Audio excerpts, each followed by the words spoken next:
Hello friends, मैं Arun Vishwakarma Arun sir मैं YouTube channel पर एक बार फिर से आप सभी का स्वागत करता हूं। आज की इस वीडियो में हम डिस्कस करने वाले हैं एमपीटेड वर्ग 3 पात्रता परीक्षा के नॉर्मलाइजेशन को लेकर। जैसा कि आपने देखा होगा, अभी अभी हाल ही में सुर्खियों में रहने वाला एग्जाम जेल पहरी या कह सकते हैं वन रक्षक का जो एग्जाम है, इसका जो पेपर 2023 में हुआ था लगभग, और इसका जो रिजल्ट आया वो कल 13 दिसंबर कह सकते हैं, 13 दिसंबर को इसका एक रिजल्ट आया है। और जिसमें ये रिजल्ट के आने के बाद ये रिजल्ट बहुत ज्यादा सुर्खियों में इसलिए है क्योंकि यहाँ पर जो नॉर्मलाइजेशन का खेल हुआ है वो इस हद तक हुआ कि यहाँ पर कोई बिलीव नहीं कर सकता। यहाँ पर जो 100% मार्क्स थे वो मार्क्स से ज्यादा मार्क्स लाने वाला भी एक कैंडिडेट आपको सतना के एग्जाम सेंटर में देखने को मिल जाएगा। यहाँ पर टॉप 10 की जो लिस्ट है, आप टॉप 10 की लिस्ट में देखोगे तो आपको सतना का एक कैंडिडेट मिलेगा, राजा भैया, जो कि वाकई में राजा भैया है, जिन्होंने 100 में से 101.66 मार्क्स लाकर इस एग्जाम में टॉप किया है। अब हम आपको बता दें, ये सिर्फ और सिर्फ हो पाया किसकी वजह से? नॉर्मलाइजेशन की प्रोसेस की वजह से। मैंने आपको पहले अपनी वीडियो में भी आपको बताया कि नॉर्मलाइजेशन की प्रोसेस एक इतनी बेकार प्रोसेस है जो एमपी के अंदर लागू है, और कई अभी तक किसी भी स्टूडेंट के द्वारा इसका विरोध नहीं किया गया। इससे पहले अगर आप देखेंगे तो बिहार में अभी जस्ट एक आंदोलन हुआ था वहां पर स्टूडेंट का, जो कि किसके लेकर था? नॉर्मलाइजेशन के प्रोसेस को लेकर। इससे पहला एक बहुत बड़ा आंदोलन आपको यूपी के अंदर भी देखने को मिल जाएगा जो स्टूडेंट के द्वारा किया गया था, वो भी किसको लेकर था? नॉर्मलाइजेशन को लेकर। लेकिन नॉर्मलाइजेशन की प्रोसेस को लेकर एमपी के अंदर आज तक आपको कोई भी किसी प्रकार का आंदोलन देखने को नहीं मिला होगा, क्योंकि यहाँ के जो स्टूडेंट है उनको नॉर्मलाइजेशन की प्रोसेस से लगाव है। क्योंकि कई बार बच्चे क्या करते हैं, कम मार्क्स लेके आते हैं, उम्मीद भी कर लेते हैं कि अच्छे मार्क्स से हो जाएंगे। यहाँ पर नॉर्मलाइजेशन की प्रोसेस जो है कि किसी की जिंदगी के साथ खिलवाड़ बहुत अच्छे से करती है, और ये कैसे खिलवाड़ होता है ये आप अच्छी तरीके से देख रहे होंगे। यहाँ पर जो बच्चे बिना मेहनत किए सिर्फ पैसा भर के एग्जाम को क्वालिफाई कर लेते हैं, और क्वालिफाई भी नहीं, इतने अच्छे मार्क्स के साथ क्वालिफाई कर लेते हैं, और बाद में जब इनका इंटरव्यू लिया जाता है तो आपको इनका देखेंगे इंटरव्यू में इनका बेसिक भी कुछ नहीं पता होता है। फिलहाल ये सब बताने के पीछे मेरा एक ही रीजन है कि एमपी में जो नॉर्मलाइजेशन की प्रोसेस है अभी फिलहाल कंटिन्यू है।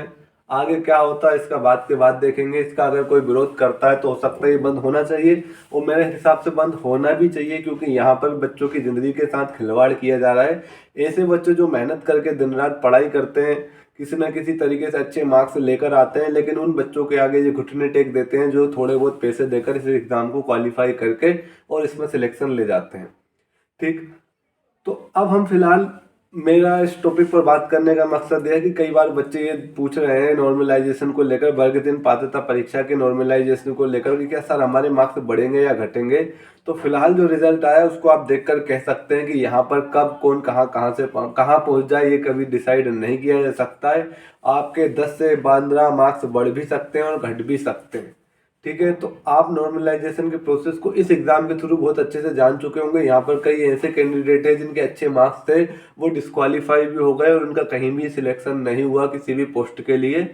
और यहाँ कुछ बच्चे को रिजल्ट आपको देखने को ऐसे भी मिलेंगे जिनके बहुत कम मार्क्स थे, उनके 15 से 18 मार्क्स तक भी बढ़े। एक बच्चे का जो मैंने रिजल्ट देखा उसमें 18 मार्क्स बढ़े और वो पहले डिस्क्वालीफाई था, बाद में क्वालिफाई होकर आज मेरिट लिस्ट में उसकी जगह उसका नाम है। तो जो व्यापम के द्वारा या ईएसबी कहें, ईएसबी के द्वारा जो नॉर्मलाइजेशन की प्रोसेस होती है वो इतनी भयंकर तरीके से होती है कि आप कह नहीं सकते कौन डिस्क्वालीफाई था तो क्वालिफाई हो जाएगा और कौन क्वालिफाई से डिस्क्वालीफाई हो जाएगा। तो जो बच्चे फिलहाल अभी एमपीटेड वर्ग 3 पात्रता परीक्षा के जो उन्होंने स्कोर किया है और उसमें नॉर्मलाइजेशन को लेकर परेशान हो रहे हैं, तो मैं आपसे बोलना चाहूंगा एक बात कि नॉर्मलाइजेशन को लेकर परेशान मत होइए, क्योंकि नॉर्मलाइजेशन का जो खेल है वो कहाँ कहाँ क्या क्या असर कर रहा है ये आपने देखा होगा। हो सकता है आपके 10 मार्क्स बढ़ जाए, हो सकता है आपके 4 मार्क्स कम हो, 4 क्या आपके 14 मार्क्स बढ़ जाए, आपके 2 मार्क्स कम हो सकता है आपके 15 मार्क्स बढ़ जाए। यहाँ पर कुछ भी पॉसिबल हो सकता है, और जो बच्चे हो सकता है क्वालिफाई हैं उन बेचारों की जिंदगी भी बर्बाद हो सकती है। यहाँ पर 90+ मार्क्स लाने वाला हो सकता है 80 के पास भी आ जाए। यहाँ पर बहुत अच्छे तरीके से एमपी के अंदर नॉर्मलाइजेशन को लेकर खिलवाड़ किया जा रहा है, जिससे कई बच्चों की जिंदगियां बर्बाद हो रही है। ऐसे बच्चे जो मेहनत करके आगे निकलना चाहते हैं, लेकिन उनकी मेहनत को पैसों के आगे कुचल दिया जा रहा है और उनको डिस्क्वालीफाई कर दिया जा रहा है ना। तो जो बच्चे नॉर्मलाइजेशन को लेकर या अपने जो बच्चे क्वालिफाई हो गए हैं वो भी, और जो बच्चे डिस्क्वालीफाई हुए हैं वो भी कहीं ना कहीं एग्जाम के रिजल्ट को लेकर परेशान है। तो मेरे हिसाब से आपसे मैं यही कहना चाहूँगा कि परेशान मत होइए। जिनके 5 से 10 मार्क्स भी कम है तो उनके भी नॉर्मलाइजेशन के थ्रू बढ़ सकते हैं। और जो अभी अच्छे नंबर के साथ क्वालिफाई हुए हैं, जरूरी नहीं कि वो क्वालिफाई रह जाए, पता पड़े रिजल्ट आने के बाद वो डिस्क्वालीफाई भी हो सकते हैं, है ना। नॉर्मलाइजेशन के साथ बहुत ज़्यादा खिलवाड़ हो रहा है। सॉरी, नॉर्मलाइजेशन की प्रोसेस के द्वारा बच्चों की, स्टूडेंट की लाइफ के साथ बहुत बड़ा खिलवाड़ हो रहा है। और हो सकता है आप में से भी कुछ स्टूडेंट की लाइफ के साथ खिलवाड़ हो और कुछ का लाइफ बन भी जाए, जो डिस्क्वालीफाई है वो क्वालिफाई भी हो जाए।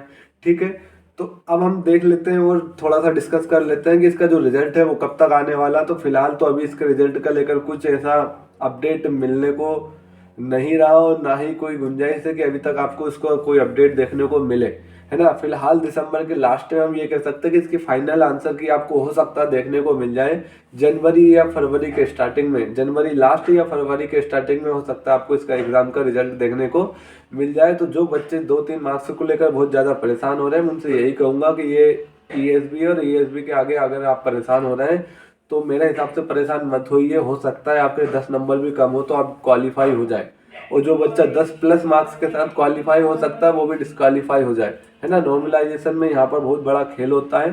तो जो भी स्टूडेंट डिस्क्वालीफाई, उम्मीद करिए हो सकता है वो क्वालिफाई हो जाए। जो क्वालिफाई है उनसे उम्मीद करिए कि वो क्वालिफाई ही रहे, है ना। हमेशा उम्मीद करके चलते हैं।